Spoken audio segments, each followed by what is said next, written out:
Asawa kita, pero basura ang tingin ko sa'yo.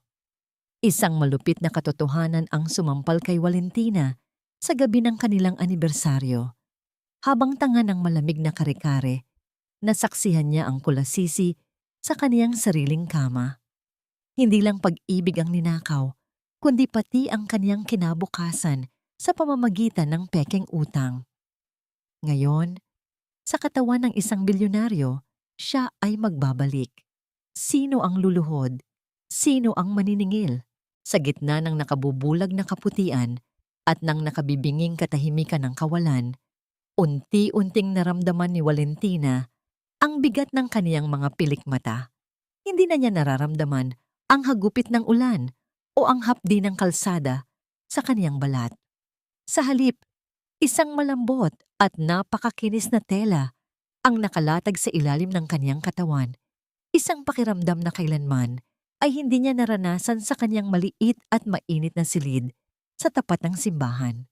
Ang hangin sa paligid ay amoy gamot at malinis na silid, malayo sa amoy ng lanta at basang mga bulaklak na kaniyang kinalakihan.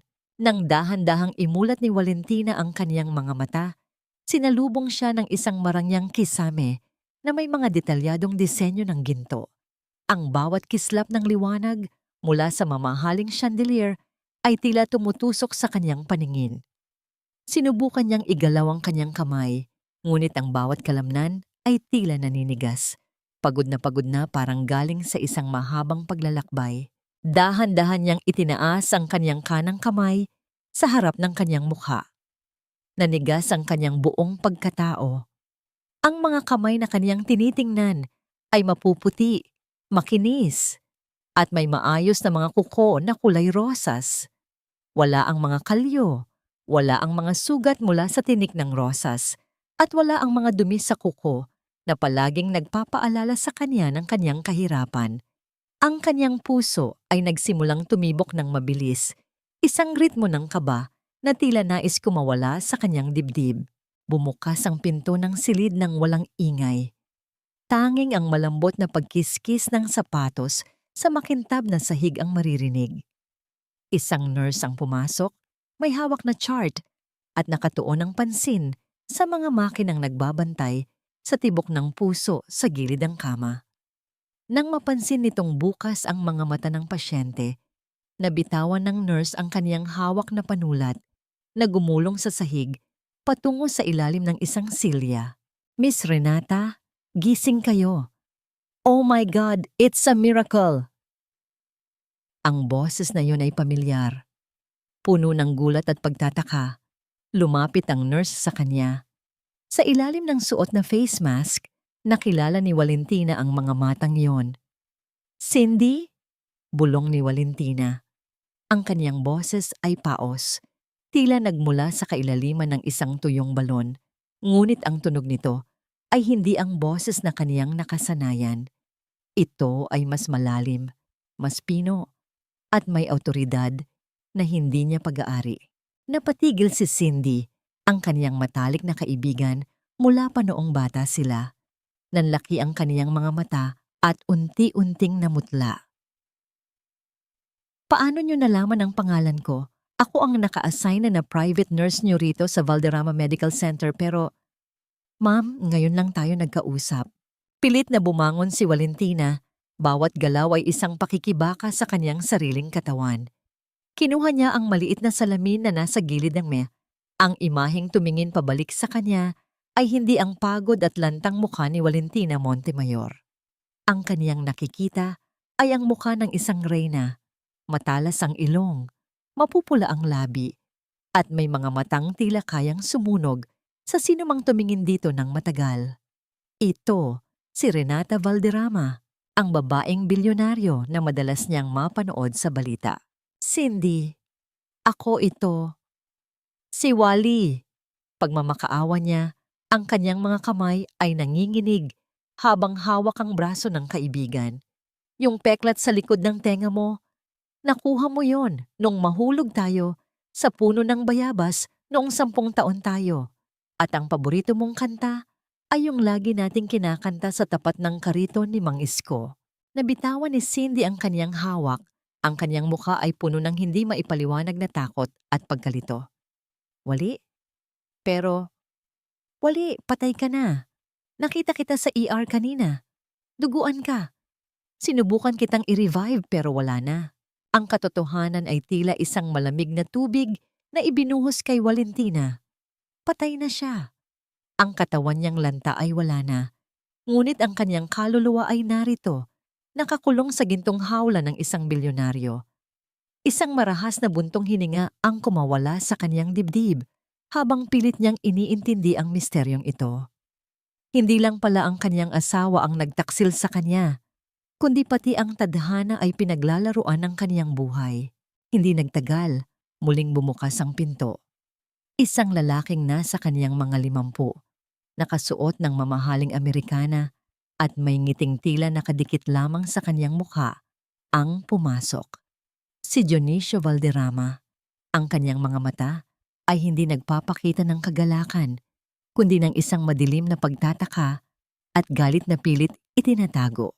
Lumapit siya sa tabi ng kama at humawak sa riles nito. Ang kanyang mga daliri ay tila mga kuko ng isang ibong mandaragit. Renata, pamangkin, akala namin ay hindi ka na magigising. Sabi ng mga doktor, ang lason sa iyong katawan ay masyadong matindi para maligtas ka pa. Naramdaman ni Valentina ang isang pamilyar na kilabot, ang parehong pakiramdam noong marinig niya ang tinig ni Ignacio sa likod ng pinto. Ang lalaking ito ay hindi nagagalak, nabuhay siya. Ang bawat salita nito ay tila isang pagtatanong kung bakit hindi pa siya natutuloy sa kabilang buhay. Yumuko si Dionisio, sapat na para tanging si Valentina lamang ang makarinig ng kaniyang pabulong na boses. Ang kaniyang hininga ay amoy tabako at masamang hangarin. Sayang ang preparasyon namin para sa iyong pag-alis, Renata. Bakit buhay ka pa? Ang mga mata ni Valentina, na ngayon ay mga mata na ni Renata, ay tumingin ng diretso sa kaniyang kalaban. Isang bagong lakas, isang apoy na nagmula sa kaniyang galit bilang isang asawang tinalikuran at isang babaeng pinagkaitan ng katarungan ang nagsimulang mag-alab sa kaniyang kalooban. Kung ang Diyos ay binigyan ako ng pangalawang buhay sa katawan ng isang makapangyarihang babae, hindi ko hahayaang masayang ang pagkakataong ito. Tumingin siya kay Dionisio. Ang kaniyang labi ay dahan-dahang gumuhit ng isang nangiting puno ng panganib. Buhay pa ako, Tito, dahil hindi pa tapos ang kwento. At sa pagkakataong ito, ako ang susulat ng wakas. Ang sariling burol ay hindi dapat pinupuntahan ng isang tao habang siya ay humihinga pa. Sa loob ng marangyang sasakyan na nakaparada sa tapat ng maliit at lumang kapilya, nakatingin si Valentina sa labas. Ang kaniyang mga kamay, na ngayon ay pinalamutian ng isang mamahaling relo at balat na kasingkinis ng porselana, ay mahigpit na nakakapit sa kaniyang bag. Sa tulong ni Cindy, na siyang nagpuslit sa kanya palabas ng ospital gamit ang isang wheelchair at isang malapad na scarf para itago ang kaniyang mukha, narito siya ngayon upang masaksihan ang huling kabanata ng kaniyang dating buhay. Wali, sigurado ka ba rito? Baka makasama ito sa recovery mo. Bulong ni Cindy na may bahid ng pag-aalala. Ang kaniyang boses ay nanginginig habang nakatingin sa kabaong na nasa gitna ng kapilya. Ang kabaong kung saan nakahimlay ang katawan ni Valentina Montemayor. Kailangan ko itong makita, Cindy. Kailangan kong makita kung gaano kabilis nilang itinapon ang alaala ko. Sagot ni Valentina. Ang boses ni Renata ay lumabas na malamig. Ngunit sa loob ng kaniyang dibdib ay may isang bagyo ng pait na nagngangalit. Dahan-dahan silang bumaba ng sasakyan. Ang bawat hakbang ni Valentina ay tila isang pagtapak sa mga bubog. Ang amoy ng murang kandila at mga bulaklak na nagsisimula ng malanta ay sumalubong sa kanya. Ang parehong mga bulaklak na dati ay itinitinda niya ng may dangal, ngunit ngayon ay tila nanunumbat sa kanya. Sa gilid, nakita niya ang kanyang nanay na si Ising. Nakaupo sa isang silya at walang tigil ang pag-agos ng luha. Ang puso ni Valentina ay tila pinipiga. Nais niyang tumakbo, yakapin ang kaniyang ina, at sabihing buhay siya. Ngunit paano niya ipapaliwanag ang mukhang ito? Ang kaniyang pansin ay agad na natuon kay Ignacio. Nakasuot ito ng itim na polo, nakayuko, at paminsan-minsan ay nagpapahid ng mga luhang alam ni Valentina na gawa-gawa lamang. Lumapit ang isang lalaki kay Ignacio, isang ahente ng insurance na nakilala ni Valentina sa kaniyang alaala. Mr. Montemayor, kailangan lang po namin ang huling pirma niyo para maproseso ang claims. Malaking tulong ito para sa inyong pagsisimulang muli. Pabulong na sabi ng ahente. Hindi napansin ni Ignacio na may nakikinig.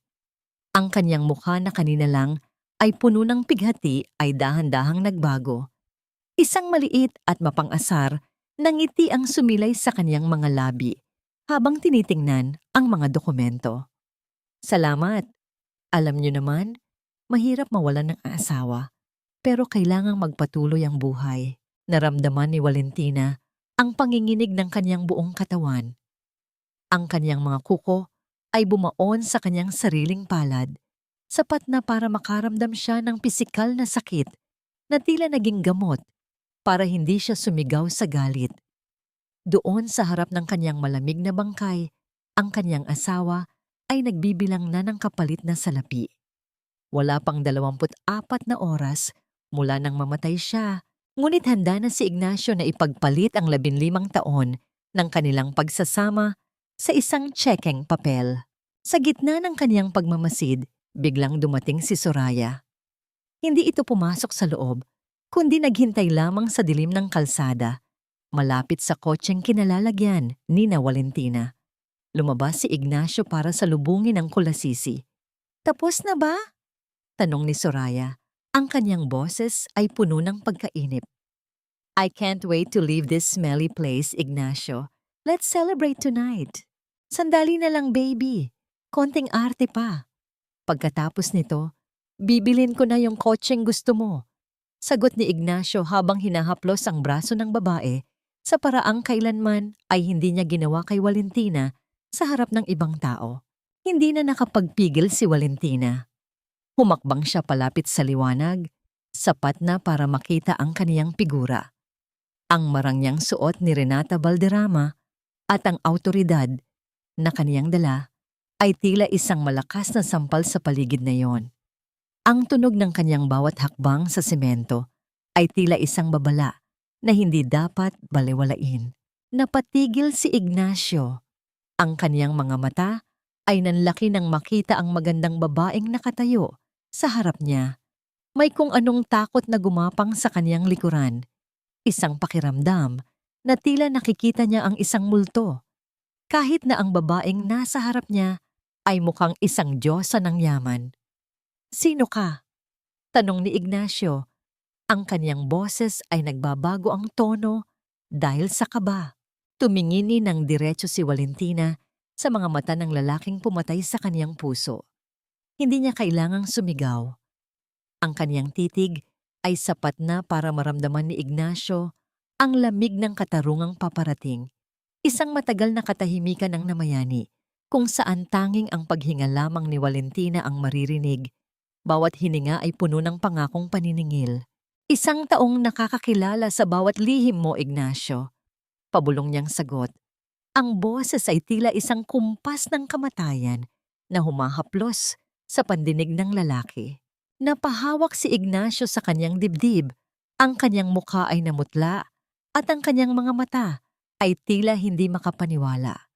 Ang titig na yon, ang paraan ng pagtingin ng babaeng ito, ay kaparehong-kapareho ng paraan ng pagtingin ni Valentina sa kanya tuwing siya ay nagkakasala. Ngunit imposible. Ang kanyang asawa ay nasa loob ng kahon, wala ng buhay. Bakit ang pakiramdam ko ay buhay na buhay ang mga mata ng babaeng ito at tila binabasa ang aking madilim na kaluluwa? Ang alaala ay parang isang matalas na tinik na pilit ibinabaon sa puso. Kahit anong pilit na bunutin, palaging may naiiwan na hapdi. Sa loob ng malawak na silid-tulugan ni Renata, kung saan ang bawat sulok ay kumikinang sa karangyaan. Nakaupo si Valentina sa gilid ng higanting kama. Ang telang seda na bumabalot sa kanyang katawan ay napakalamig sa balat. Ngunit mas malamig ang pakiramdam ng kanyang kalooban habang bumabalik sa kanyang isipan ang mga imahe ng kahapon. Naalala niya ang isang gabi. 3 taon na ang nakalilipas. Umulan din noon ng malakas. Pagod na pagod si Valentina mula sa pagtitinda ng mga bulaklak. Ang kaniyang mga binti ay tila namamanhid na sa lamig at pagod.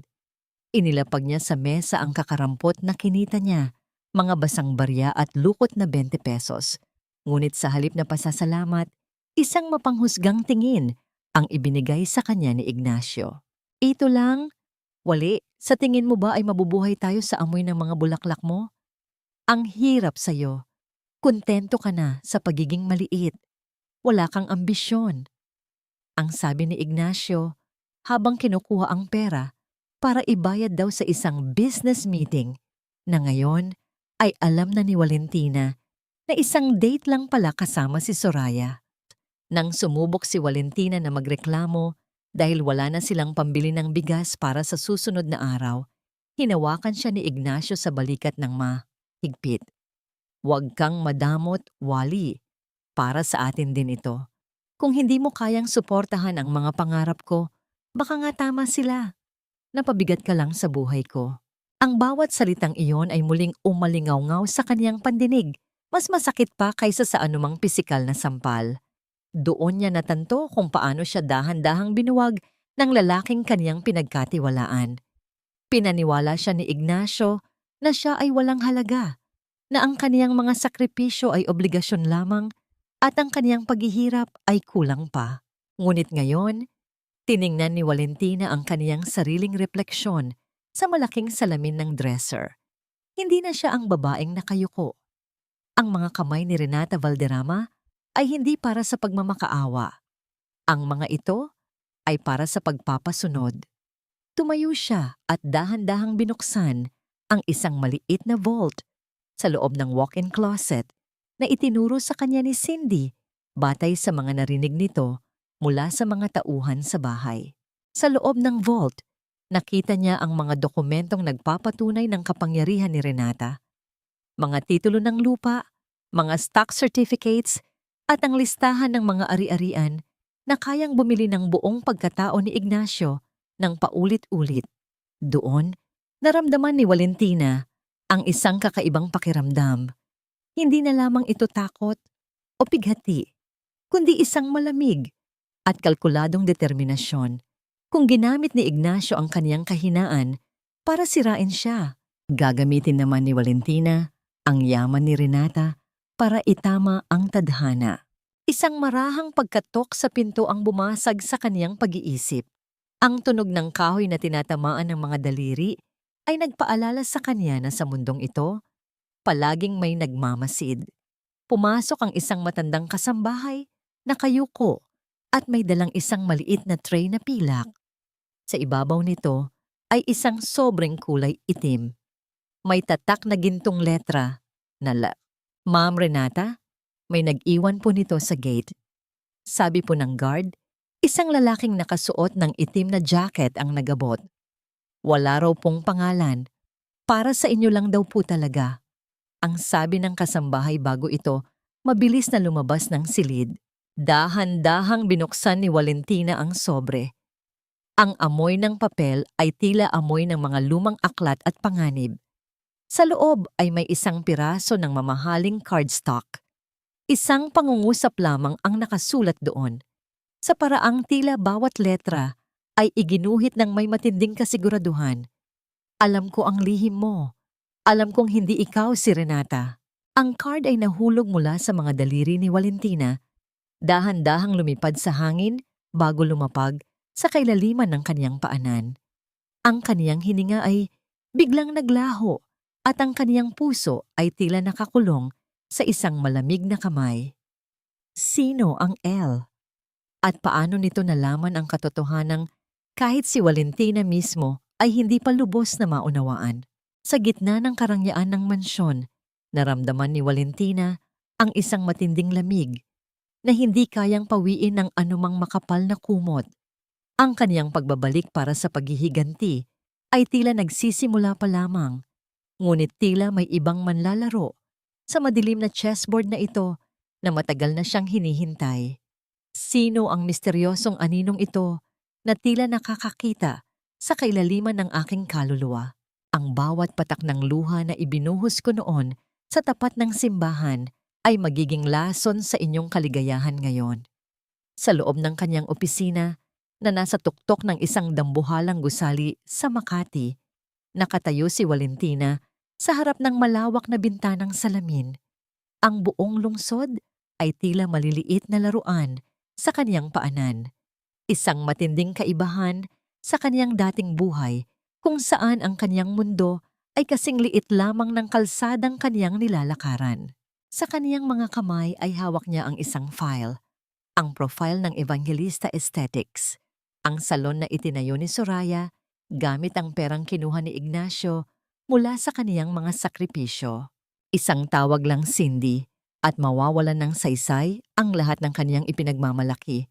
Bulong ni Valentina habang dinarama ang talas ng kaniyang bagong kapangyarihan. Wali, sigurado ka ba? Baka masyadong mapansin ang biglaang paggalaw mo laban sa isang maliit na negosyo. Babala ni Cindy na nakatayo sa gilid. Ang kaniyang mga kamay ay magkahawak dahil sa kaba. Hindi ito maliit na bagay, Cindy. Ito ay bunga ng aking paghihirap na kinuha nila nang walang paalam. Ngayon, ituturo ko sa kanya kung ano ang pakiramdam ng mawalan ng pundasyon. Ang sagot ni Valentina. Ang boses ni Renata ay naging tila isang talim na humihiwa sa katahimikan ng silid. Nang gabing iyon, sa isang marangyang pagtitipon para sa mga piling negosyante, ang liwanag ng mga kislap ng kamera at ang amoy ng mamahaling alak ay pumupuno sa bulwagan. Dumating si Soraya na nakasuot ng isang pulang damit na tila sumisigaw ng atensyon kasama ang kanyang mga kaibigang kasing babaw ng kanyang mga pangarap. Ngunit ang kanyang ngiti ay biglang naglaho nang pumasok ang isang babaeng tila may dalang sariling liwanag at dilim. Si Valentina, sa katawan ni Renata, ay naglalakad ng may marahang ritmo. Ang tunog ng kaniyang mga sapatos sa makintab na marmol ay tila isang babala na nagpatahimik sa mga usapan sa kaniyang paligid. Nang magtama ang kanilang mga mata, nakita ni Valentina ang pamilyar na kislap ng inggit sa mga mata ni Soraya. Ang parehong inggit na nakita niya noon nang minsan siyang dumaan sa harap ng kaniyang sariling bahay habang nasa loob ang kabit. Miss Valderrama, what a surprise to see you here. I'm Soraya, owner of Evangelista Aesthetics. Ang sabi ni Soraya, pilit na pinatatamis ang kaniyang boses at iniuunat ang kaniyang kamay para sa isang pagbati. Tiningnan lamang ni Valentina ang nakalahad na kamay nang may malamig na pagbaliwala. Evangelista? Ang salon na kamakailan lang ay tinanggalan ng supply ng kanilang pangunahing produkto dahil sa hindi maipaliwanag na butas sa kanilang kontrata. I heard you're struggling, Miss Evangelista. Sayang, ang ganda pa naman ng fasad, pero ang loob pala ay marupok. Namutla si Soraya, ang kaniyang mga labi ay nanginginig sa pagkapahiya habang ang mga tao sa paligid ay nagsimulang magbulungan. Ang kaniyang maskara ng pagiging matagumpay ay tila dahan-dahang nagigiba sa harap ng lahat. How did you know about that? That's confidential information. Sa mundong kinalalagyan ko, walang lihim na hindi ko alam. Ang matipid na sagot ni Valentina bago siya dumaan sa gilid ni Soraya. Sinasadya niyang sagiin ang balikat nito ng bahagya. Ang amoy ng kanyang mamahaling pabango ay tila sumakal kay Soraya. Iniwan itong tulala at puno ng galit sa gitna ng maraming tao. Agad na lumabas si Soraya sa bulwagan at tinawagan si Ignacio. Ang kanyang boses ay puno ng pait at takot. Ignacio, kailangan mo akong tulungan. Pinahiya ako ng bilyonaryong si Renata Valderrama sa harap ng lahat. At ang salon ko, May problema kami sa mga supplier. Gawin mo ang lahat, gamitin mo ang pera natin. Ngunit sa kabilang linya, hindi ang boses ng pag-aalala ang narinig ni Soraya. Si Ignacio ay nakaupo sa loob ng kanyang sasakyan. Ang kanyang mga mata ay nakatitig sa isang larawan ni Renata na kinuha ng kanyang tauhan noong araw ng burol ni Wally. Ang kanyang puso ay tumitibok sa paraang hindi niya maipaliwanag. Isang halo-halong takot, pagnanasa, at isang kakaibang pakiramdam na ang babaeng ito ang susi sa kaniyang mas malaking pangarap. Sandali lang, Soraya. May mas mahalaga akong inaasikaso. Ang walang ganang sagot ni Ignacio. Ang babaeng sinasabi mo, si Renata Valderrama, kailangan ko siyang malapitan. May kung ano sa kanya na hindi ko mabitawan. Nabitawan ni Soraya ang kaniyang telepono. Ang tunog nito sa semento ay hindi narinig sa kaniyang pandinig dahil sa lakas ng dagundong ng selos sa kaniyang dibdib. Habang ang kaniyang mundo ay nagsisimulang gumuho, ang lalaking kaniyang inasahan ay tila nahuhulog na sa bitag ng isang babaeng hindi nila alam na sila rin ang lumikha. Bakit sa bawat sulyap ko sa larawan ng bilyonaryong ito, ang nakikita ko ay ang mga mata ng asawang matagal ko nang itinuring na basura. Kasing pait ng lason ang nangiting ipinapakita mo sa akin, Tito. Ang boses ni Valentina ay matatag. Walang bakas ng takot habang nakaupo siya sa dulo ng mahabang hapagkainan ng mga Valderrama. Ang liwanag ng mga kandila ay gumagawa ng mga mahahabang anino sa pader. Tila mga dambuhalang nagmamasid sa bawat galaw nila. Sa harap niya, ang isang mangkok ng mainit na sinigang ay naglalabas ng usok. Ngunit para kay Valentina, ang bawat hininga ng aroma nito ay tila isang babala. Si Dionisio ay dahan-dahang naglalagay ng pagkain sa kanyang pinggan. Ang kanyang mga mata ay tila mga butas ng kadiliman na pilit binabasa ang bawat kislap sa mga mata ni Renata. Mabuti at nakakain ka na ng maayos, Renata. Ang sabi ng mga doktor, kailangan mo ng lakas dahil marami tayong dapat ayusin sa kumpanya. Baka gusto mong magpahinga na muna at ipaubaya sa akin ang mga mabibigat na desisyon. Salamat sa pag-aalala, Tito. Pero alam nyo, noong malapit na akong mawala, may isang bagay akong natutunan. Sagot ni Valentina habang dahan-dahang hinahalo ang sabaw gamit ang kaniyang kutsarang pilak. Ang pagtama ng metal sa porselana ay nagbibigay ng isang matalim na tunog na tila humihiwa sa nakabibinging katahimikan ng silid. Natutunan kong hindi lahat ng nag-aalaga sa iyo ay nais kang gumaling. Ang ilan ay nagbabantay lang para siguraduhing hindi ka na muling makakatayo. Napatigil si Dionisio sa pagnguya. Ang kanyang panga ay nanigas at ang kanyang mga daliri ay humigpit sa hawak na tinidor. Masyado yatang naging malalim ang iniisip mo sa ospital. Baka epekto pa yan ng mga gamot na ibinigay sa iyo. O baka epekto ito ng katotohanan. Patuloy ni Valentina. Ang kaniyang boses ay punong-puno ng awtoridad na kaniyang hiniram mula kay Renata. Nagpatawag ako ng audit sa lahat ng mga proyekto sa ilalim ng iyong departamento, Tito. May mga balita kasi akong narinig tungkol sa mga pekeng kumpanya at nawawalang pondo.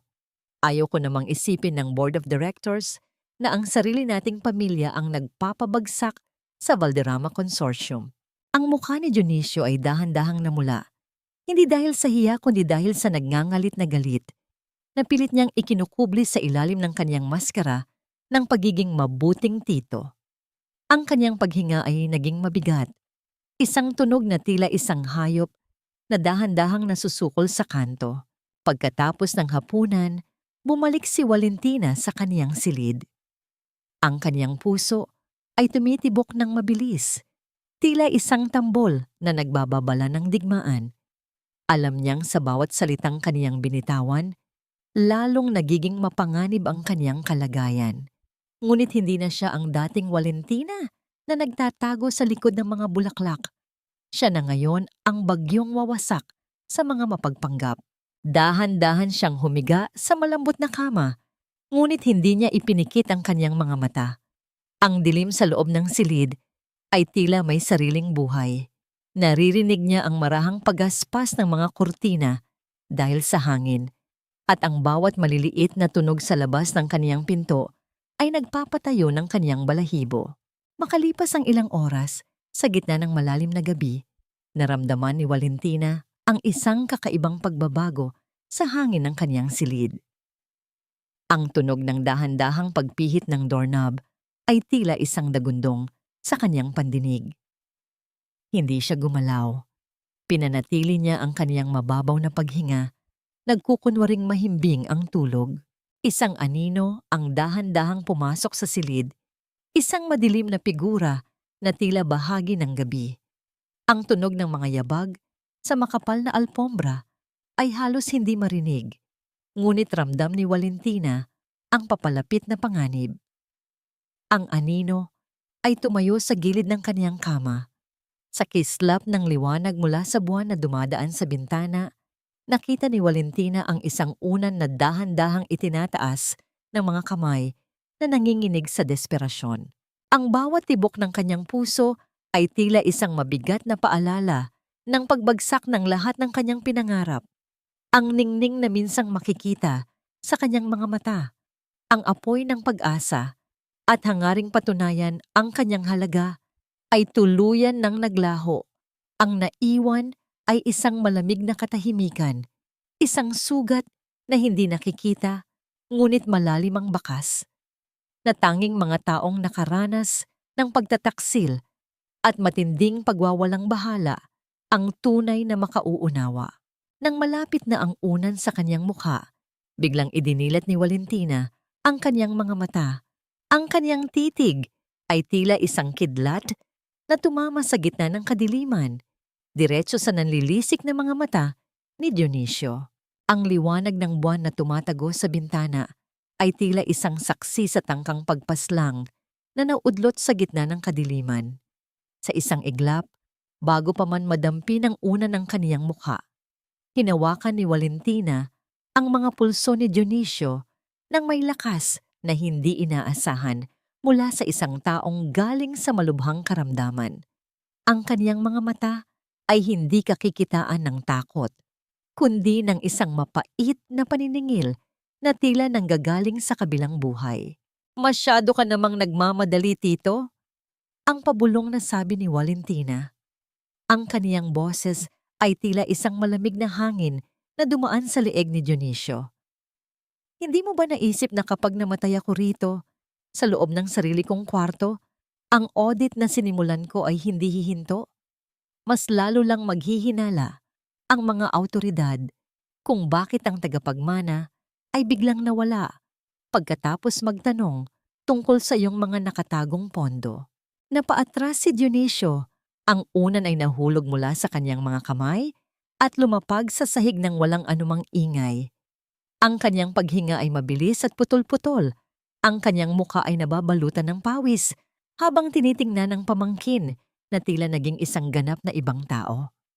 Ang takot na kaniyang nararamdaman ay hindi lamang dahil sa kaniyang tangkang krimen, kundi dahil sa awtoridad na bumabalot ngayon kay Renata, isang awtoridad na tila kayang bumasa sa bawat maruming sulok ng kanyang isipan.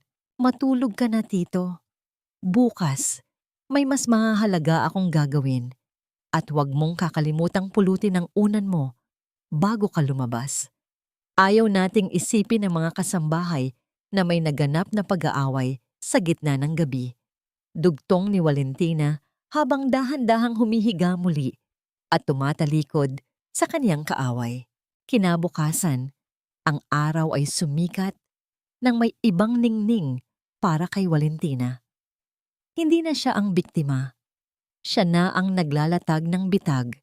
Sa isang marangyang restaurant na nakaharap sa Manila Bay, nakaupo siya habang hinihintay ang lalaking nagtapon sa kaniyang pagkatao. Nang pumasok si Ignacio, nakasuot ito ng isang bagong suit na halatang binili mula sa perang nakuha sa insurance ni Wally.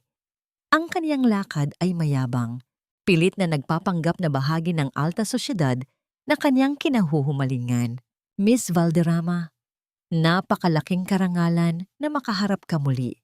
ang sabi ni Ignacio habang nagpapakatamis ng nangiti. Ang kaniyang mga mata ay gumagala sa katawan ni Renata, puno ng pagnanasa at ambisyon. Nabanggit niyo sa akin na interesado kayo sa isang real estate development sa probinsya. Ako ang pinakakwalipikadong tao para tulungan kayo sa proyektong yan. Uminom si Valentina ng kanyang kape. Dinaramdamang pait nito na tila kapareho ng pait ng kanyang mga alaala. I like your confidence, Mr. Montemayor.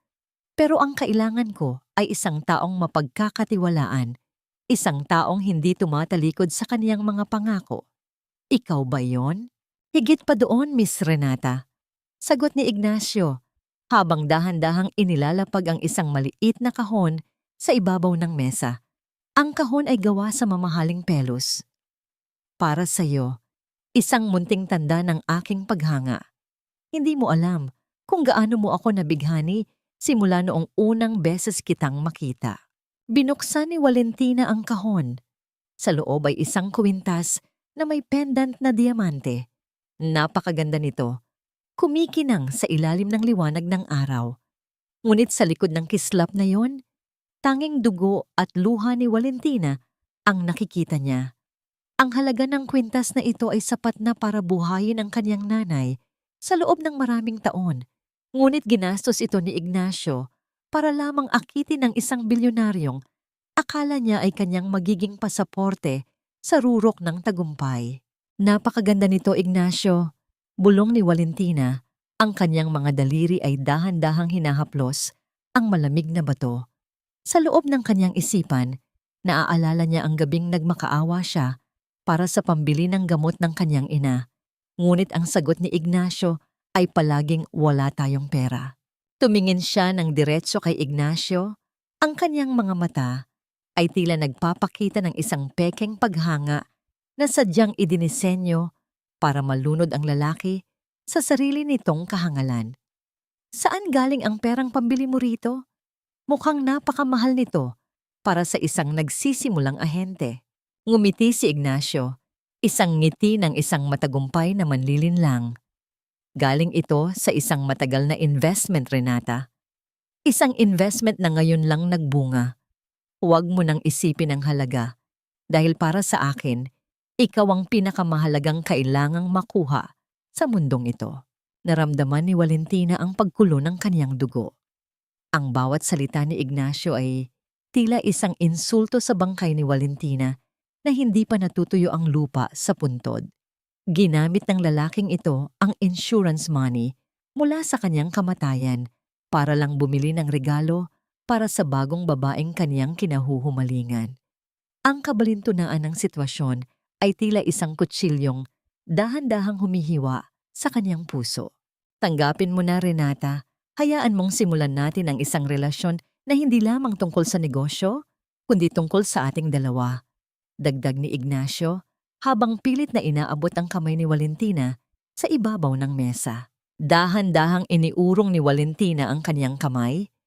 Sapat na para maramdaman ni Ignacio ang isang bahagyang pagtanggi na lalong nagpaalab sa kaniyang pagnanais na makuha ang bilyonaryo. Tinitigan ni Valentina ang kwintas bago muling tumingin sa lalaking minsang naging mundo niya. Sige, Ignacio, tatanggapin ko ito. Pero tandaan mo, ang bawat bagay na ibinibigay mo sa akin ay may katumbas na presyo. Sigurado ka ba na handa kang bayaran ang lahat kapag dumating na ang takdang panahon? Isang malakas na kaba ang biglang gumapang sa dibdib ni Ignacio, kahit na pilit niyang pinanatili ang kaniyang ngiti. May kung ano sa tono ng boses ni Renata na tila isang hula ng kaniyang sariling pagkawasak, ngunit ang kaniyang kasakiman ay mas matimbang kaysa sa kaniyang babala. Handa na ba ang lalaking ito na harapin ang katotohanan na ang diamanting kaniyang ibinigay ay ang mismong magiging mitya ng kaniyang pagbagsak sa kailaliman ng impyerno? May mga sugat na hindi kayang hilumin ng pinakamahal na gamot sa mundo, lalo na ang sugat ng isang anak na hindi mayakap ang kaniyang nagluluksang ina. Sa loob ng kaniyang sasakyan, habang binabagtas ang makitid at maalikabok na eskinita patungo sa lugar na dati niyang tinatawag na tahanan, naramdaman ni Valentina ang isang matinding bigat sa kaniyang dibdib. Ang bawat pamilyar na kanto, ang bawat barong-barong na gawa sa pinagtagpi-tagping yero at kahoy ay tila mga piping saksi sa kaniyang nakaraan na ngayon ay tila isang malabong panaginip na lamang. Nang huminto ang sasakyan sa tapat ng kaniyang dating bahay, ang tunog ng gulong na dumadaan sa tuyong lupa ay tila isang paalala na hindi na siya kabilang sa mundong ito. Mula sa bintana, nakita niya ang kaniyang nanay na si Ising, nakaupo sa isang maliit na bangko sa labas ng kanilang pinto. Ang kaniyang ina ay tila tumanda ng 10 taon sa loob lamang ng ilang araw. Ang kaniyang buhok ay mas namuti at ang kaniyang mga mata ay malalim at tila wala ng luhang mailalabas. May hawak siyang isang lumang damit ni Valentina. Dahan-dahan itong hinahaplos na tila ba iyon ang kaniyang kaisa-isang koneksyon sa anak na kinuha ng tadhana. Ma'am Renata, sigurado po ba kayo rito? Masyadong mapanganib at madumi para sa inyo rito, ang sabi ng kaniyang driver na may bahid ng pagtataka. Hintayin mo ako rito, ang maikling sagot ni Valentina. Ang kaniyang boses ay nanginginig, bawat salita ay isang pakikibaka laban sa hikbing nais kumawala. Dahan-dahan siyang bumaba ng sasakyan. Ang kaniyang mamahaling sapatos ay tumapak sa lupang puno ng alikabok, isang matinding kaibahan sa kaniyang marangyang suot. Nang lumapit siya kay Nanay Ising, naramdaman ni Valentina ang amoy ng kaniyang pagkabata, ang amoy ng pinatuyong isda, ng sabong panlaba, at ng pagmamahal na walang hinihinging kapalit. Sino po sila? Tanong ni Nanay Ising habang pilit na tumatayo. Ang kaniyang mga tuhod ay tila nanginginig sa hina. Tumingin siya kay Valentina nang may pagtataka, hindi makapaniwala na ang isang bilyonaryong katulad ni Renata Valderrama ay tatapak sa kanilang munting bakuran. Isa po akong kaibigan ni Valentina. Pabulong na sagot ni Valentina. Ang bawat letra ng kaniyang sariling pangalan ay tila isang tinik na tumutusok sa kaniyang lalamunan. Narinig ko po ang nangyari. Nais ko lang pong maghatid ng tulong para sa inyong pangangailangan. Inilabas ni Valentina ang isang makapal na sobre at ang ilang supot ng mga groceries na puno ng mga pagkaing alam niyang paborito ng kanyang ina. Ngunit nang tangkain niyang hawakan ang kamay ng kanyang nanay, bigla siyang napaatras.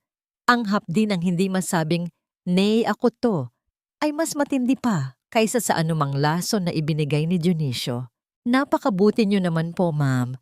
Pero wala na po ang anak ko. Kahit gaano karaming pera, hindi na siya maibabalik niyan, ang sabi ni Nanay Ising habang ang kanyang boses ay pumiyok sa tindi ng pighati.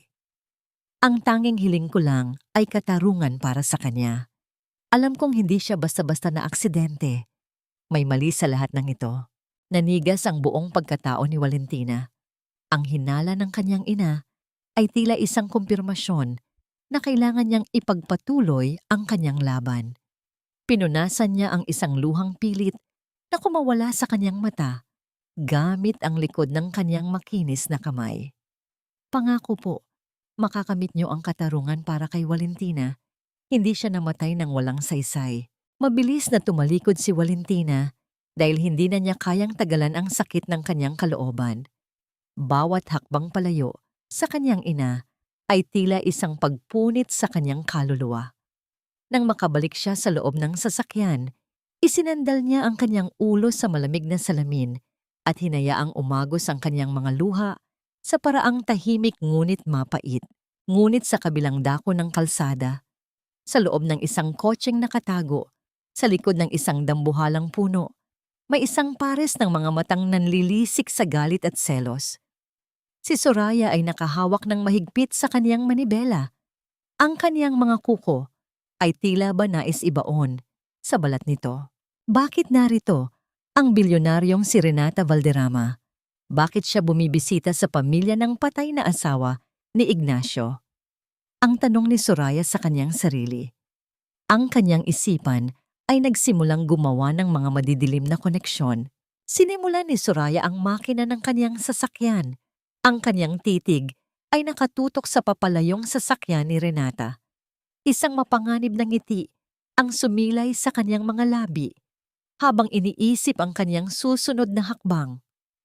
Ang misteryong bumabalot kay Renata Valderrama ay tila isang susi na maaari niyang gamitin upang wasakin ang sino mang humaharang sa kaniyang mga pangarap. Alam na kaya ng kabit ang lihim na pilit itinatago ni Valentina? O ito na ang simula ng isang bagong bagyo na wawasak sa lahat ng kaniyang plano? Ang galing mo talagang magkunwari, pero hindi mo ako maloloko. May kung ano sa'yo na masyadong pamilyar at aalamin ko kung ano yon. Ang boses ni Soraya ay puno ng pait at determinasyon habang nakatitig siya sa kaniyang sariling refleksyon sa salamin ng kaniyang opisina. Ang evangelista aesthetics na dati ay sentro ng kaniyang pagmamayabang ay tila isang abandonadong gusali dahil sa kawalan ng mga kliyente, ngunit ang kaniyang isipan ay hindi nakatuon sa pagkalugi ng negosyo. Nakatuon ito sa bilyonaryong si Renata Valderrama. Ang inggit ay parang isang uod na dahan-dahang kumakain sa kailaliman ng puso ni Soraya. Hindi niya maunawaan kung bakit ang isang babaeng nasa rurok ng kapangyarihan ay mag-aaksaya ng oras para bumisita sa barong-barong ni Nanay Ising. At ang paraan ng paggalaw ni Renata, ang paraan ng kaniyang pag-iwas sa tingin, at ang kaniyang mga kamay na tila palaging may hinahanap, lahat ng yon ay nagpapaalala sa kanya kay Valentina. Pero patay na si Valentina. Nakita niya ang kabaong, nakita niya ang bangkay. Isang marahas na tunog ng pagbukas ng pinto ang nagpabalik sa kanya sa katotohanan. Pumasok si Ignacio, nakasuot ng kanyang mamahaling suit, ngunit ang kanyang mukha ay tila nasa ulap. Hindi man lang niya tinapunan ng tingin si Soraya. Sa halip, agad siyang naupo at muling tiningnan ng kaniyang cellphone, kung saan naroon ang isang palihim na kuha ng larawan ni Renata habang nasa restaurant sila noong nakaraang araw. Ignacio, nakikinig ka ba? Sinasabi ko sa'yo, may kakaiba kay Renata Valderrama. Sigaw ni Soraya. Ang kanyang boses ay pumiyok sa tindi ng galit. Bakit siya pumunta sa bahay ng nanay ni Wally? At bakit ang bilis mong kalimutan na ang perang ginagamit mo ngayon para magpabango sa kanya ay galing sa insurance ng asawa mong namatay dahil sa atin? Tumigil ka nga, Soraya. Ang walang ganang sagot ni Ignacio. Ang kaniyang mga mata ay nanatiling nakatitig sa screen. Renata is a goddess. She has class. She has power. Hindi siya katulad ni Wally na amoy bulaklak at pawis. At kung kailangan kong gamitin ang bawat sentimo ng insurance money para mapalapit sa kanya, gagawin ko. Dahil kapag naging akin si Renata, hindi na natin kailangan ang maliit mong salon. Ang mga salitang iyon ay tila isang sampal na nag-iwan ng pulang marka sa pagkatao ni Soraya. Ang lalaking kanyang inagaw, ang lalaking pinagplanuhan niyang makasama sa yaman, ay tila unti-unti nang bumibitaw sa kanyang mga kamay para sa isang aninong hindi niya maabot. Ang selos ay nag-apoy sa kanyang dibdib, isang matinding init na tila nais tumunaw sa kanyang buong pagkatao. Nang umalis si Ignacio, sinimulan ni Soraya ang kanyang sariling investigasyon. Sa tulong ng isang kakilala sa isang tabloid magazine, nakakuha siya ng mga lumang kopya ng mga larawan ni Renata bago ang aksidente nito. Inilatag niya ang mga ito sa mesa, mga larawan mula sa mga charity gala at business summits. Sa isang sulyap, mukhang walang pinagkaiba. Ngunit si Soraya ay isang dalubhasa sa kagandahan. Alam niya ang bawat linya, bawat kurba at bawat marka sa katawan ng isang tao. Dahan-dahan niya niyang inilapit ang isang magnifying glass sa isang larawan ni Renata na kuha noong nakaraang taon habang nakasuot ito ng isang backless na gown. Doon, sa kanang bahagi ng kaniyang balikat, malapit sa leeg, ay may isang maliit, ngunit malinaw na birthmark na hugis bituin. Isang marka na sadyang kinalakihan ni Renata Valderrama. Agad na kinuha ni Soraya ang kaniyang cellphone at hinanap ang video na kinuha ng kaniyang tauhan sa party kung saan pinahiya siya ni Renata. Sa video, habang tumatalikod ang bilyonaryo, ang kaniyang balat ay makinis at walang anumang marka. Ang bahaging dapat ay kinaroroonan ng birthmark ay malinis na parang bagong silang na sanggol. Naramdaman ni Soraya ang mabilis na pagdagundong ng kaniyang puso sa loob ng kaniyang dibdib, isang ritmo ng tagumpay at takot na naguunahan. Ang kaniyang mga daliri ay nanginginig habang hinahawakan ng larawan. Hindi ito si Renata, ang babaeng nasa mansyon, ang babaeng umaakit kay Ignacio ay isang mapagpanggap. Ngunit kung hindi siya si Renata, sino siya? At paano niya nakuha ang muka at ang kayamanan ng mga Valderrama? Isang madilim na ngiti ang sumilay sa mga labi ni Soraya habang iniisip ang kaniyang susunod na hakbang. Huli ka! Bulong niya sa hangin ng kaniyang bakanting opisina. Ang lihim na akala ni Valentina ay baon na sa limot ay tila dahan-dahang hinuhukay ng isang babaeng walang balak tumigil hanggat hindi niya nakukuha ang kaniyang gusto. Paano haharapin ni Valentina ang isang kaaway na nakatuklas sa kaniyang tanging kahinaan at handa na itong gamitin upang tustayin ang kaniyang bagong buhay sa apoy ng katotohanan? Ang bawat piraso ng papel na nakalatag sa ibabaw ng mahabang mesa ay tila isang hatol ng kamatayan na dahan-dahang binabasa ng lahat. Sa loob ng malawak na silid-pulungan ng Valderrama Consortium, ang katahimikan ay napakabigat, sapat na upang marinig ang bawat malalim na paghinga ng mga taong naroroon. Nakaupo si Valentina sa dulo ng mesa, sa upuang tanging para sa pinakamakapangyarihang tao sa kumpanya. Ang kaniyang suot na itim na blazer ay nagbibigay sa kaniya ng anyo ng isang malupit na hukom, habang ang kaniyang mga kamay ay nakapatong sa mesa nang may katatagan na hindi niya kailanman naramdaman nung siya ay naglalako pa ng mga bulaklak sa ilalim ng init ng araw. Ito ang resulta ng audit na ipinagawa ko ng palihim, ang panimula ni Valentina. Ang boses ni Renata ay lumabas na malamig at puno ng awtoridad. Bawat salita ay tila isang kumpas na nagpapatahimik sa buong silid. Sa loob ng 5 taon, mahigit 800 milyong piso ang nawala sa kumpanya sa pamamagitan ng mga proyektong wala namang katotohanan. Mga ghost companies na nakarehistro sa mga taong hindi naman nag-e-exist. At ang lahat ng mga dokumentong ito ay may iisang pirma. Dahan-dahan niyang inilipat ang kaniyang tingin kay Dionisio na nakaupo sa kaniyang kanan. Ang mukha ng kaniyang tito ay tila isang pader na unti-unting nagkakabitak-bitak. Ang kaniyang panga ay naninigas at ang kaniyang mga mata ay tila naghahanap ng anumang paraan upang makatakas sa mga katotohanang ibinibitaw ni Valentina. Anong ibig mong sabihin, Renata? Sigurado ka ba sa mga sinasabi mo? Ang tanong ng isang board member. Ang boses ay nanginginig sa takot at pagkalito. Si Dionisio ang nagpalago sa kumpanya habang ikaw ay nasa ospital. Pinalago o binulsa? Ang matalim na sagot ni Valentina. Kinuha niya ang isang kulay itim na folder mula sa kaniyang secret vault na natagpuan niya sa tulong ng mga alaala ni Renata. Inihagis niya ito sa gitna ng mesa. Ang tunog ng pagtama ng folder sa kahoy ay tila isang kulog na yumanig sa kumpiyansa ni Dionisio. Narito ang mga bank account sa ibang bansa na nasa ilalim ng pangalan mo, Tito.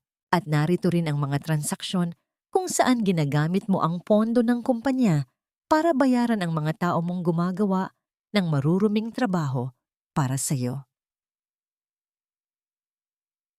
Napatayo si Dionisio, ang kaniyang upuan ay marahas na naurong at lumikha ng isang matinis na tunog sa makintab na sahig. Ang kaniyang mukha ay namumula na sa galit at desperasyon.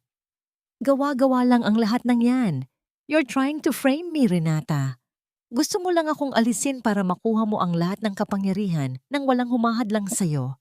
Hindi na kailangang magsinungaling, Tito. Ang ebidensya ay hindi marunong magsalita ng hindi totoo. Mahinahong sagot ni Valentina. Sa isang iglap, bumukas ang pintuan ng silid-pulungan.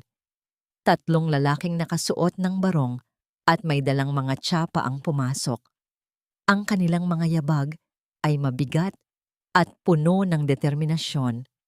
Ang mga pulis at mga ahente ng gobyerno ay dahan-dahang lumapit kay Dionisio. Naramdaman ni Valentina ang isang kakaibang ginhawa sa kanyang dibdib nang makita ang malamig na bakal ng posas na dahan-dahang lumalapit sa mga pulso ng kaniyang kaaway. Nang hawakan ng mga ahente ang mga braso ni Dionisio, isang marahas na pagpiglas ang ginawa nito. Ngunit siya ay agad na nasupil. Ang kaniyang maskara ng pagiging kagalang-galang ay tuluyan ng naglaho, pinalitan ng isang anyo ng isang nasusukol na hayop. Habang dahan-dahan siyang inilalabas ng silid, ang kanyang mga mata ay tumitig ng diretso kay Valentina. Isang titig na puno ng lason at puot. Akala mo ba ay panalo ka na, Renata? Ang sigaw ni Dionisio, ang kanyang boses ay pumiyok sa tindi ng kanyang galit. Umaaling-aungaw sa pasilyo ng gusali. Hindi mo ako mapapabagsak ng mag-isa. May alam ako. Alam ko ang mga ginawa mo noon. Alam ko kung paano mo pinatay ang kompetisyon. Mamatay tao ka rin, Renata. Hindi ka rin malinis. Naramdaman ni Valentina ang isang matinding lamig na gumapang sa kanyang likuran.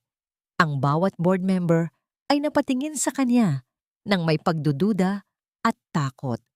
Kahit na alam niyang hindi siya ang tunay na Renata, ang mga salita ni Dionisio ay tila isang sumpa na dahan-dahang kumakapit sa kanyang bagong pagkatao.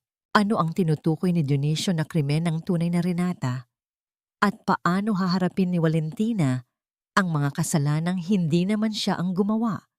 Ngunit kailangan niyang pagbayaran sa mata ng lahat.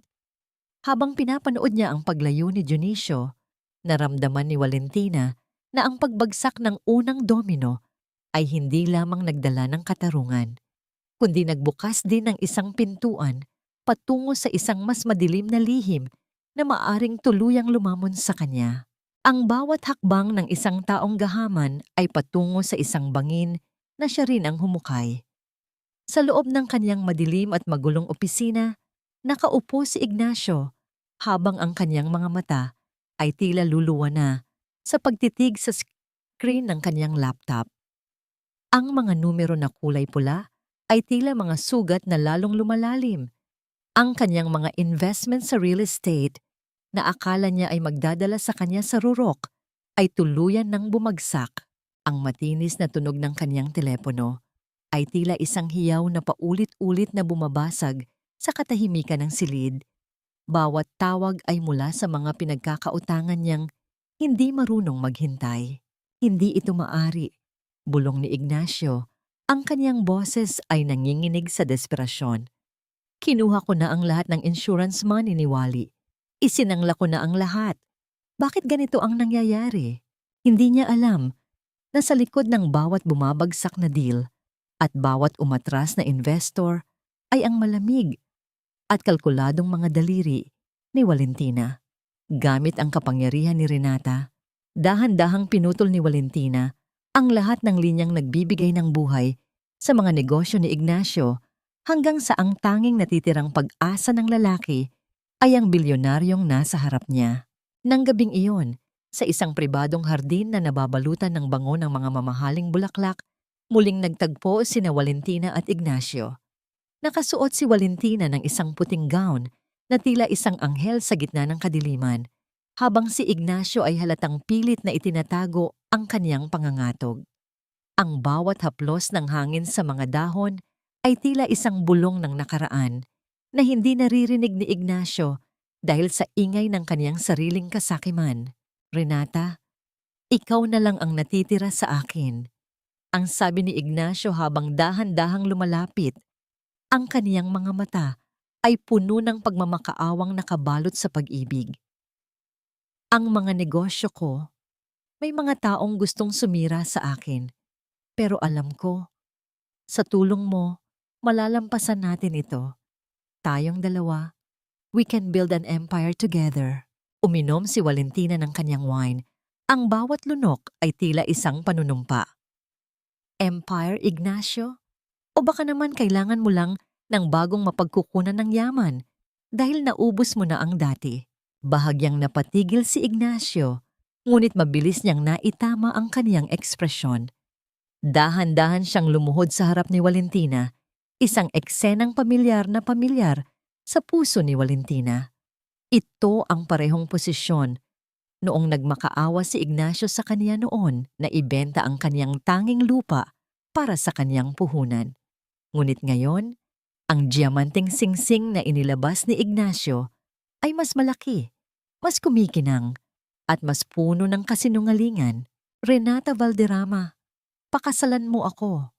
Ang sabi ni Ignacio, ang kaniyang boses ay puno ng seryosong tono na tila galing sa isang pelikula. Hayaan mong patunayan ko sa'yo na ako ang lalaking magpoprotekta sa'yo at sa lahat ng pag-aari mo. Hindi kita iiwan, hinding-hindi kita sasaktan. Naramdaman ni Valentina ang isang matinding pandidiri na gumagapang sa kanyang balat. Nais niyang idura ang wine sa mukha ng lalaking ito at isigaw sa kanya ang lahat ng kanyang pait. Ngunit pinigilan niya ang kanyang sarili. Sa halip, dahan-dahan niyang inabot ang kanyang kamay, hinahayaang isuot ni Ignacio ang singsing sa kanyang daliri. Ang lamig ng metal sa kanyang balat ay tila isang hatol na kanyang tinatanggap. Pangako iyan, Ignacio. Hinding-hindi mo ako sasaktan? Pabulong na tanong ni Valentina. Ang kaniyang mga mata ay tila may kakaibang kislap sa ilalim ng liwanag ng buwan. Pangako, Renata. Mamatay man ako ngayon din, sagot ni Ignacio, sabay halik sa kamay ni Valentina. Hindi alam ni Ignacio na ang kaniyang binitawang pangako ay tila isang kontrata sa impyerno. Habang yakap niya ang babaeng akala niya ay kaniyang kaligtasan, hindi niya nararamdaman ang panlalamig ng katawan ni Valentina. Ang bawat tibok ng puso ni Valentina ay hindi para sa kanya, kundi para sa katarungang dahan-dahang sumasakal sa kanyang leeg. Nang gabing iyon, matapos ihatid si Ignacio, tumayo si Valentina sa balkonahe at tiningnan ang singsing. Sa isang iglap, marahas niyang hinubad ang singsing at inilapag ito sa malamig na semento. Sa kaniyang isipan, nakikita niya ang mukha ni Ignacio kapag nalaman nito na ang kaniyang pakakasalan ay hindi ang bilyonaryong magliligtas sa kanya, kundi ang asawang kaniyang pinatay para sa pera. Anong uri ng mukha ang ipakikita mo, Ignacio? Kapag nalaman mong ang singsing na ito ay hindi ang simbolo ng ating bagong simula, kundi ang kadenang hihila sa iyo patungo sa iyong sariling libing. Ang bawat lihim ay parang apoy na pilit itinatago sa loob ng isang kawayan. Gaano man pilit na ikubli, darating ang oras na lalamunin nito ang lahat ng humahadlang sa kaniyang pag-agos.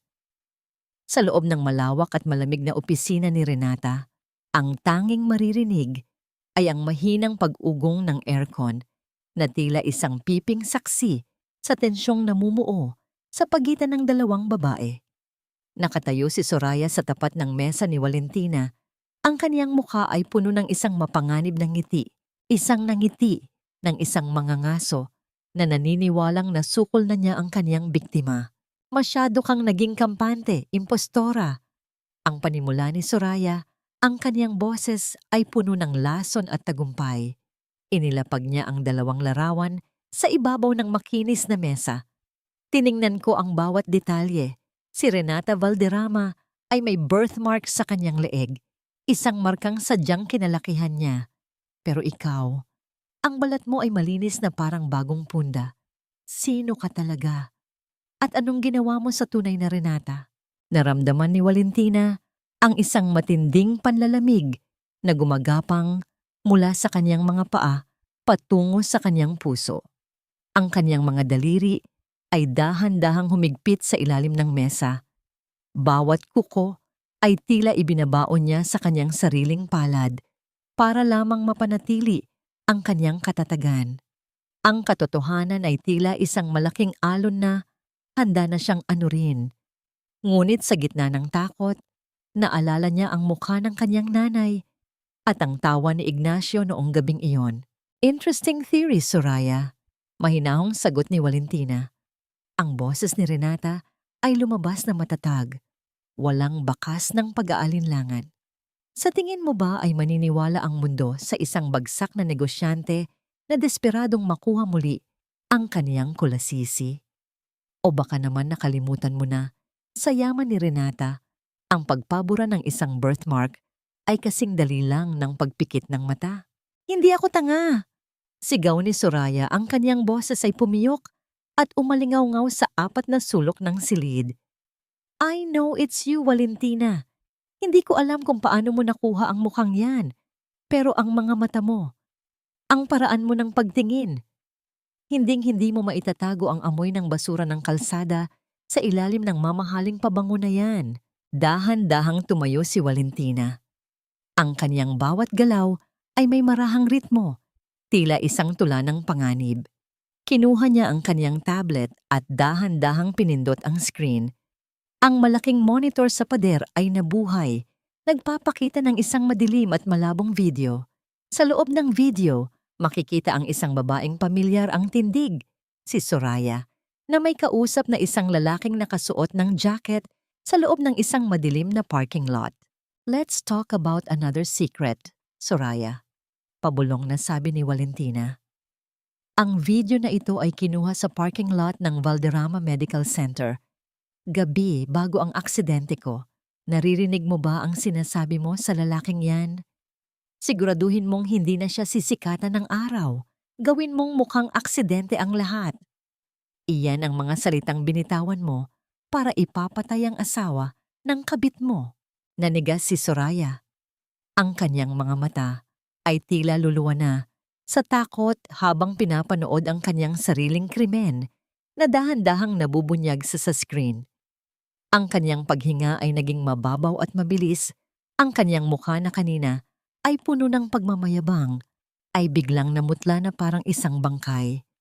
Papaano mo nakuha yan? Ang nauutal na tanong ni Soraya. Gawa-gawa lang yan. I-edit yan. Sa mundong ito, Soraya, ang bawat galaw mo ay may bakas. Patuloy ni Valentina habang dahan-dahang lumalapit sa kanyang kaaway. Akala mo ba ay ikaw lang ang marunong magmanman? Hindi ko kailangang patunayan kung sino ako. Pero ikaw, kailangan mong ipaliwanag sa mga pulis kung bakit nagbayad ka ng malaking halaga sa isang hitman na ngayon ay nasa ilalim na ng aking kustodya. Isang marahas na pagtangis ang kumawala sa mga labi ni Soraya. Nawalan siya ng lakas at napasandal sa pader. Ang kaniyang mga kamay ay nanginginig habang pilit na tinatakpan ang kaniyang mukha. Ang kaniyang pangarap na yaman at kapangyarihan ay tila isang kastilyong buhangin na tinangay ng malakas na agos ng katarungan. Ignacio! Hindi ako pababayaan ni Ignacio! Sigaw ni Soraya, isang huling pagkapit sa natitirang pag-asa. Si Ignacio? Isang mapait na tawa ang kumawala kay Valentina. Si Ignacio na ngayon ay nakaluhod sa harap ko para pakasalan ako? Si Ignacio na handang itapon ka sa kangkungan para lang makuha ang pera ni Renata? Gising, Soraya. Sa larong ito, ikaw ang unang isinakripisyo.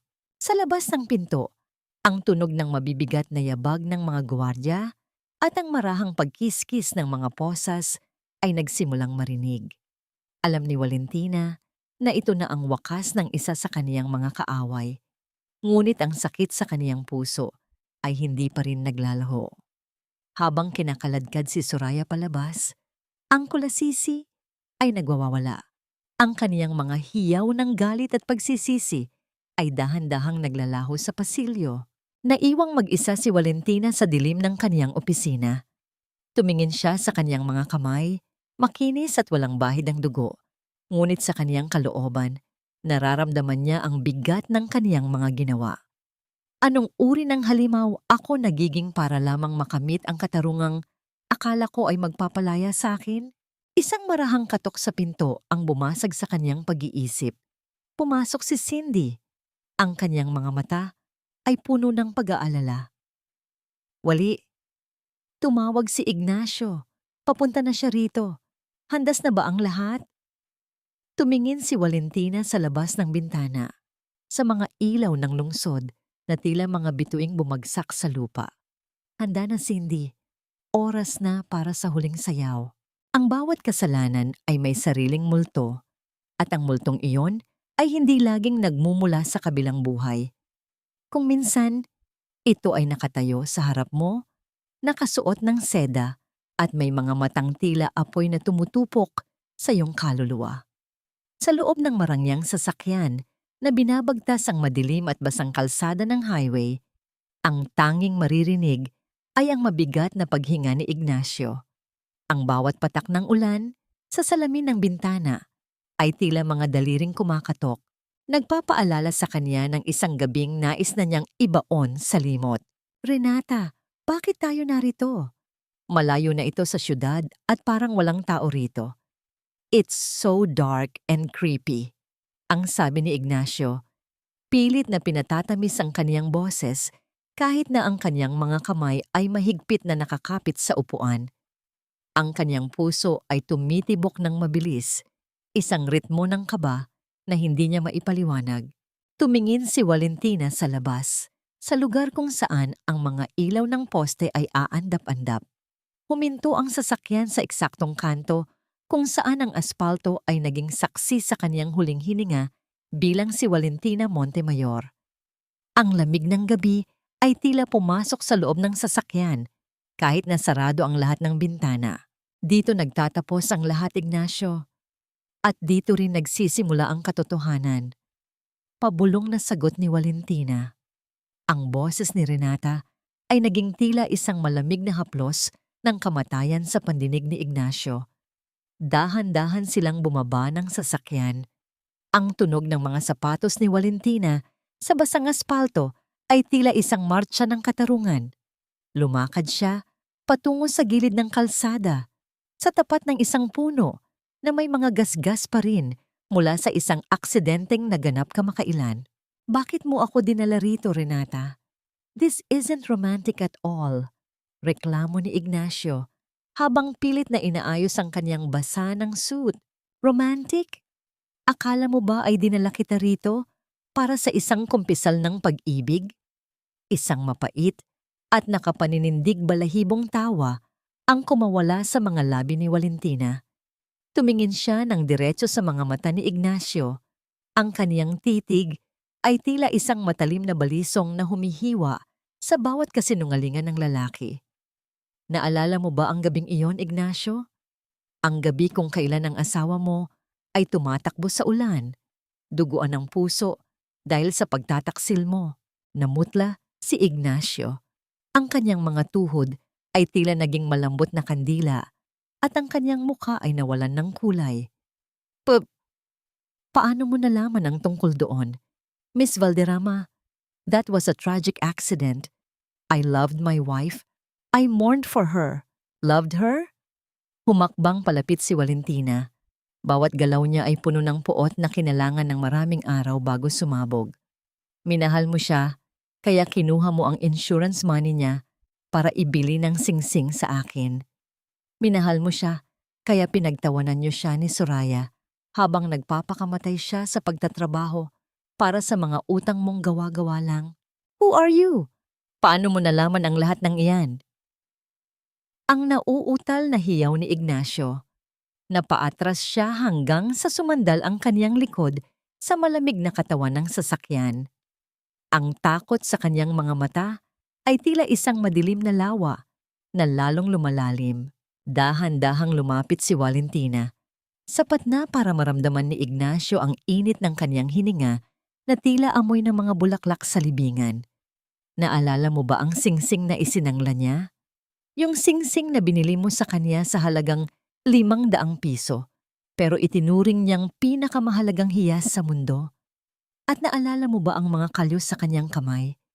Ang mga kalyong yun ay dahil sa pag-ibig na binaliwala mo. Nanginig ang buong katawan ni Ignacio. Ang kaniyang paningin ay nagsimulang magdilim habang ang bawat salita ng babaeng nasa harap niya ay tila mga piraso ng isang puzzle na nabubuo sa kanyang isipan. Isang puzzle na ang larawan ay ang asawang akala niya ay wala na. Yumuko si Valentina, ang kaniyang mukha ay ilang pulgada na lamang ang layo sa mukha ni Ignacio. Ang kanyang mga mata ay tila naging mga bintana patungo sa kaluluwa ni Valentina Montemayor. Ignacio, pabulong niyang sabi, bawat pantig ay puno ng pait na nanunuot sa buto. Masarap ba ang kare-kare na dala ko noong gabing iyon? O mas masarap ang lasa ng perang nakuha mo sa insurance ng asawang itinuring mong basura? Ang mga salitang iyon ay tila isang dambuhalang kanyon na sumabog sa loob ng isipan ni Ignacio. Ang kanyang mga mata ay nanlaki, ang kanyang bibig ay bumukas, ngunit walang tunog na lumabas. Ang bawat balahibo sa kanyang katawan ay tumayo, at ang lamig ng katarungan ay tuluyan nang bumalot sa kanyang pagkatao. Wali? Ang huling salitang lumabas sa kanyang nanginginig na mga labi bago tuluyang nawalan ng lakas ang kanyang mga binti. Ang kanyang paningin ay nagdilim at ang kanyang katawan ay dahan-dahang bumagsak sa basang aspalto. Walang malay at balot ng isang matinding takot na hinding-hindi na niya matatatakasan. Naiwang nakatayo si Valentina sa gitna ng ulan. Tinitingnan ang lalaking minsang naging mundo niya na ngayon ay nakahandusay na parang isang basahan sa kalsada. Ang kanyang puso ay hindi nakaramdam ng saya, kundi ng isang malalim na kapayapaan na, sa wakas, ang katotohanan ay nakahanap na ng daan pauwi. Ang gabi ng anibersaryo ng Valderrama Consortium ay nababalutan ng isang ningning na tila nagnanais na itago ang bawat bahid ng dumi sa ilalim ng mga dambuhalang kandelabra. Ang bulwagan ay puno ng mga taong mayayaman, suot ang kanilang pinakamagarbong mga hiyas at pinakamalapad na mga ngiti. Ngunit para kay Valentina, ang bawat kislap ng liwanag ay tila isang matalim na paalala ng kaniyang mga pinagdaanan. Nakatayo siya sa gitna ng entablado. Ang kaniyang itim na gown ay humahalik sa sahig at ang kaniyang anyo ay tila isang reynang handang magbigay ng katarungan sa kanyang nasasakupan. Sa isang sulok ng bulwagan, nakita niya si Ignacio. Ang lalaki ay mukhang isang bangkay na pilit binibihisan. Ang kanyang mukha ay maputla. Ang kanyang mga mata ay malalim at puno ng takot na hindi niya maipaliwanag. Matapos ang kaganapan sa kalsada noong nakaraang gabi, si Ignacio ay hindi na nakahanap ng kapayapaan. Bawat anino ay tila si Valentina at bawat bulong ng hangin ay tila boses ng kanyang asawa. Ngunit narito siya, pilit na kumakapit sa pag-asang ang kasal nila ni Renata ay magiging kaniyang kaligtasan. Good evening everyone, ang panimula ni Valentina. Ang kaniyang boses na pinalakas ng mikropono ay dumaan sa bawat sulok ng silid na parang isang malamig na agos ng tubig. Tonight, we are not just celebrating success, we are celebrating the truth. Dahil sa mundong ito, ang yaman ay maaring manakaw, ang mukha ay maaring mabago, pero ang katotohanan ay palaging hahanap ng paraan para lumabas. Dahan-dahang namatay ang mga ilaw sa bulwagan maliban sa isang malaking screen sa likod ni Valentina. Ang mga panauhin ay nagsimulang magbulungan, isang tunog na tila mga bubuyog na naghahanap ng mapupuntahan. Sa screen, lumitaw ang isang audio wave na dahan-dahang gumagalaw kasabay ng isang boses na hinding-hindi makakalimutan ni Ignacio. Hinihintay ko na lang mamatay ang martir na yon para sa insurance. Ang perang pinaghihirapan niya ay dito napupunta sa mga mamahalin nating gamit. Ang boses ni Ignacio ay umalingaw-ngaw sa buong bulwagan, malinaw, talamak, at puno ng kawalang hiyaan. Sinundan ito ng boses ni Soraya na tumatawa habang pinaplano ang aksidente ni Valentina. Ang bawat salita ay tila isang latay na tumatama sa pagkatao ni Ignacio sa harap ng pinakamataas na lipunan ng Maynila. Ang mga panauhin ay napasinghap. Ang tunog ng kanilang sabay-sabay na paghinga ay tila isang hangin na humahampas sa mukha ni Ignacio. Renata, patayin mo yan! Anong ibig sabihin nito? Hiyaw ni Ignacio. Ang kaniyang boses ay pumiyok sa tindi ng pagkapahiya. Sinubukan niyang tumakbo patungo sa entablado, ngunit hinarangan siya ng mga gwardiya na ang mga katawan ay tila mga pader na hindi matitibag. Hindi ako si Renata para sa'yo, Ignacio, ang sabi ni Valentina. Ang kanyang boses ay punong-puno ng pait at katarungan. Ako ang asawang itinuring mong basura.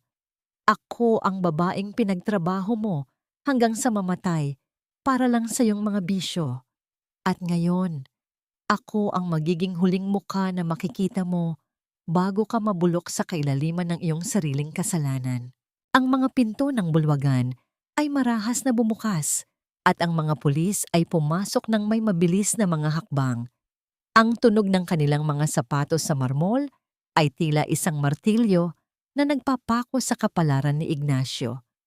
Sa gitna ng kaguluhan, sa tindi ng desperasyon at takot, nagawa ni Ignacio na makawala sa mga gwardya. Tumakbo siya palabas ng gusali. Ang kaniyang mga mata ay nanlilisik habang tinatahak ang kadiliman ng labas. "Huwag niyo akong lalapitan, hindi niyo ako mahuhuli." Ang kaniyang sigaw na tila isang baliw na nawalan na ng katinoan. Tumakbo siya patungo sa likod ng gusali, sa isang madilim na eskinita na malapit sa isang malalim at maruming kanal. Ang parehong uri ng kanal kung saan natagpuan ang katawan ni Valentina noong gabi ng aksidente. Ang ulan ay nagsimulang pumatak ng malakas. Tila ang langit ay muling nakikilahok sa trahedyang ito. Nadulas ang kanyang mga paa sa basang semento. Ang kanyang katawan ay nawalan ng balanse at sa isang iglap, ang kaniyang huling hininga ay napuno ng mabahong tubig ng kanal habang siya ay nahuhulog sa kailaliman. Nakatayo si Valentina sa balkonahe ng gusali. Pinapanood ang mga pulis na nagkakagulo sa ibaba. Ang kaniyang mga kamay ay dahan-dahang bumitaw sa pagkakahawak sa rehas. Ang bawat bigat na kaniyang dinala sa loob ng maraming taon ay tila dahan-dahang tinatangay ng agos ng ulan. Ang hustisya ay hindi laging matamis. Kung minsan, ito ay kasing pait ng kamatayan. Ngunit ito ay kailangan upang ang isang kaluluwa ay sa wakas ay makapagpahinga. Ngunit sa gitna ng kaniyang pag-iisa, isang boses ang narinig niya sa kaniyang likuran. Isang boses na hindi kabilang sa mga pulis o sa mga panauhin. Tapos na ang paghihiganti, Valentina. Pero handa ka na bang harapin ang totoong dahilan kung bakit ka narito sa katawan ko?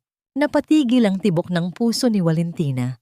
Dahan-dahan siyang lumingon at sa gitna ng dilim at anino, tila may isang figura siyang nakikita na kamukhang kamukha ni Renata Valderrama, nakangiti ng may halong lungkot at misteryo. Ang katahimikan sa balkonahe ay tila isang malambot na kumot na bumabalot sa buong pagkatao ni Valentina habang ang huling patak ng ulan ay dahan-dahang naglalaho sa hangin.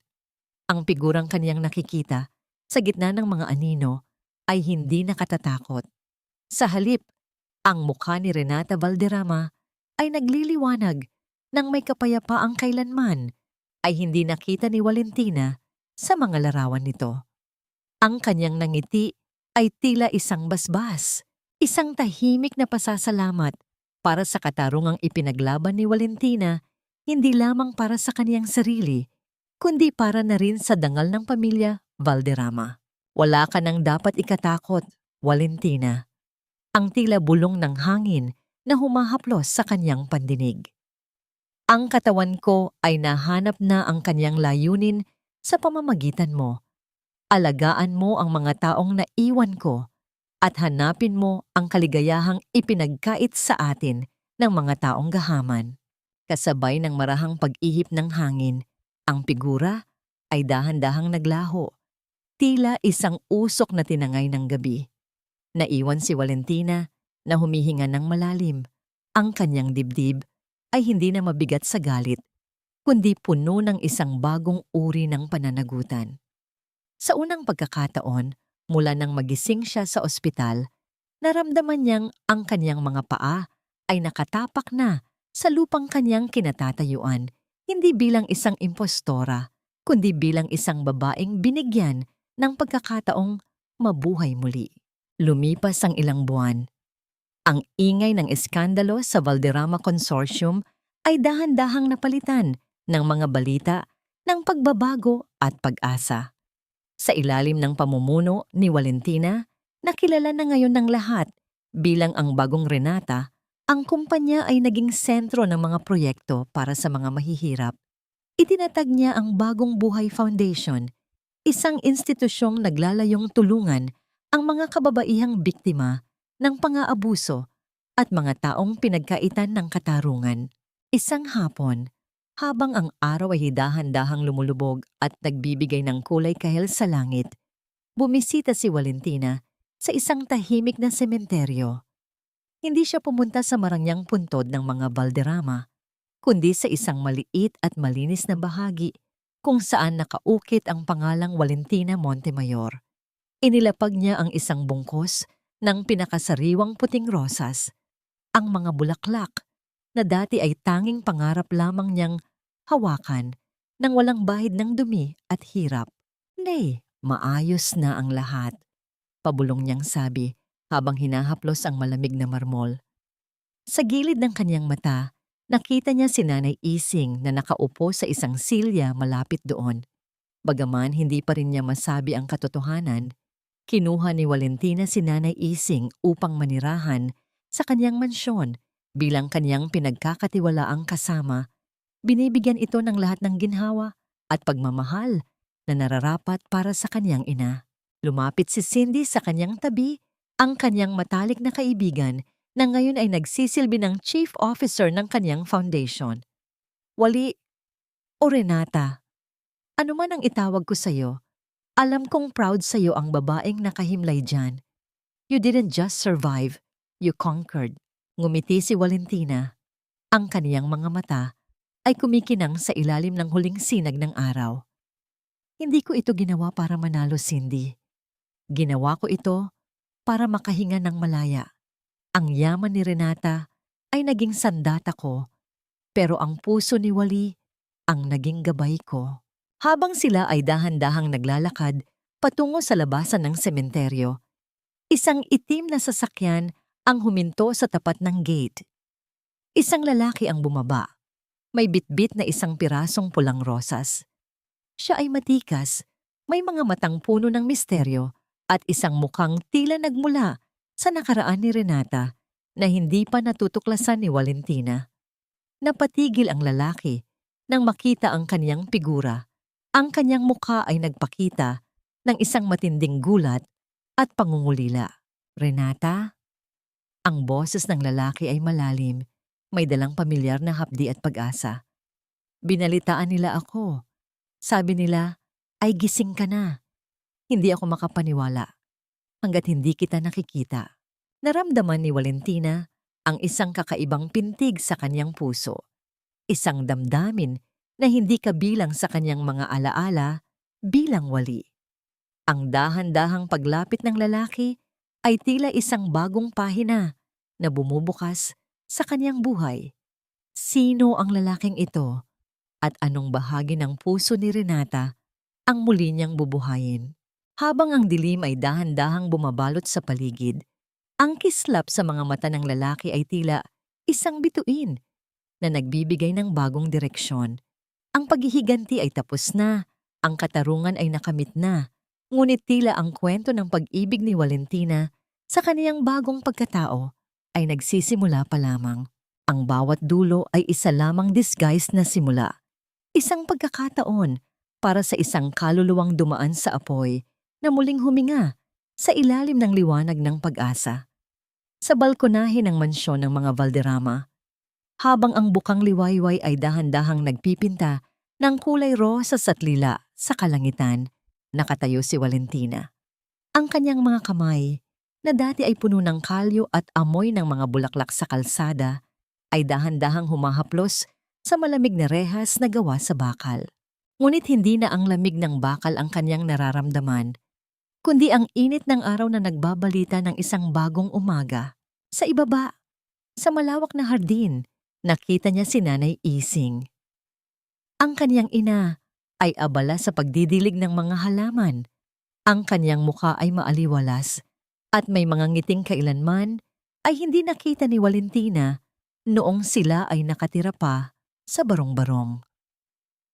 Bagaman ang katotohanan ng kaniyang pagkatao ay mananatiling isang lihim sa pagitan niya at ng langit, ang serbisyong ibinibigay niya sa kaniyang ina ay sapat na upang mapatawad niya ang kaniyang sarili sa mga pagkukulang ng nakaraan. Renata? Ang boses ni Gabriel ay malambot, tila isang haplos ng sutla sa kaniyang pandinig. Lumapit ang lalaki at tumayo sa kaniyang tabi. Si Gabriel, ang lalaking nagmahal sa tunay na Renata, at ngayon ay dahan-dahang nahuhulog sa kaluluwang nananahan sa loob nito. Ang lalim yata ng iniisip mo. Handa ka na ba para sa inaugurasyon ng bagong wing ng foundation? Tumingin si Valentina kay Gabriel at sa unang pagkakataon, hindi katarungan o paghihiganti ang nakita niya sa kaniyang sariling mga mata, kundi ang posibilidad ng isang pag-ibig na hindi nakabatay sa interes o yaman. Handa na ako, Gabriel. Handa na akong mamuhay ng walang takot na baka bukas ay mawala ang lahat. Dahil natutunan ko na ang tunay na yaman ay hindi nasa bank account, kundi nasa kapayapaan ng iyong loob. Ang tanong na madalas itanong sa kaniyang sarili ay nasagot na. Napatawad na ba niya ang mga nagtaksil sa kanya? Hindi kailangan ni Valentina na magbigay ng isang formal na patawad kay Ignacio o kay Soraya. Ang hustisyang iginawad ng tadhana, ang pagkabulok ni Ignacio sa kailaliman ng kanyang sariling kasakiman at ang pagkakulong ni Soraya sa rehas ng kanyang sariling inggit ay sapat na. Ang pagpatawad na kanyang nakamit ay ang pagpatawad sa kanyang sariling kahinaan. Pinatawad niya ang Valentina na minsang naniwalang wala siyang halaga at niyakap niya ang Renata na naging instrumento upang itama ang baluktot na tadhana. Ang kwentong ito ay isang paalala sa bawat babaeng nakikinig, sa bawat asawang nagdurusa sa katahimikan, at sa bawat anak na nagsasakripisyo ng labis. Ang katotohanan ay maaaring ibaon sa ilalim ng lupa, maaaring bihisan ng kasinungalingan, at maaaring sunugin ng puot. Ngunit kailanman ay hindi ito mamamatay. Darating ang takdang panahon na ang bawat patak ng luha ay magiging isang diamante ng lakas. Ang Bagong Buhay Foundation ay hindi lamang isang gusali. Ito ang buhay na monumento ng isang babaeng namatay ng 2 beses para lamang matutunang mabuhay ng totoo. Sa paglipas ng mga taon, ang pangalang Valentina Montemayor ay maaaring malimutan ng marami, ngunit ang kaniyang espiritu ng pagtitiis at pagbangon ay mananatiling buhay sa bawat pusong kaniyang natulungan. Habang naglalakad si Valentina, kasama si Gabriel patungo sa loob ng mansyon, naramdaman niya ang isang marahang hangin na tila humahalik sa kanyang pisngi. Isang bulong na tila nagmumula sa kailaliman ng kanyang puso. Malaya ka na. Sa huli, ang buhay ay hindi tungkol sa kung gaano kakaraming beses na dapa o pinagtaksilan. Ito ay tungkol sa kung paano ka bumangon, kung paano mo ginamit ang iyong mga sugat upang maging mas malakas, at kung paano mo nahanap ang liwanag sa gitna ng pinakamadilim na gabi. Ang katarungan ay nakamit, ang kapayapaan ay narito na, at ang pag-ibig ay muling sumisibol.